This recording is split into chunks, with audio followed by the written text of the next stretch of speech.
کہ جن مبارک راتوں کو اللہ تبارک و تعالیٰ کے نیک بندوں سے نسبت ہو، جن ایام کو اللہ تبارک و تعالیٰ کے نیک بندوں سے نسبت ہو جائے، وہ ایام اللہ ہیں۔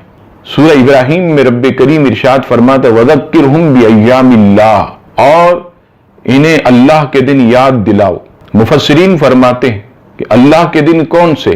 اللہ تبارک و تعالیٰ تو پیدا ہونے سے پاک، رب کریم تو نکاح کرنے سے پاک، رب کریم تو موت سے پاک، پھر یہ ایام اللہ کیا ہیں؟ تو فرمایا کہ جن ایام کو اللہ کے نیک بندوں سے نسبت ہو جائے وہ ایام اللہ ہو جاتے ہیں۔ مثلا معراج کی رات، 27 رجب المرجب، اسی طرح اللہ تبارک و تعالیٰ کے اور نیک بندوں کی نسبت والے ایام۔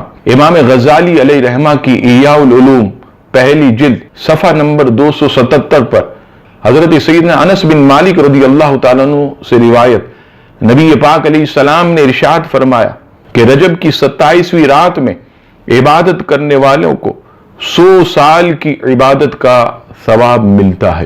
اللہ تبارک و تعالی ہم سب کو دین کی صحیح سمجھ بوجھ عطا فرمائے اور اسلامی عقیدے پر زندہ رکھے، آمین۔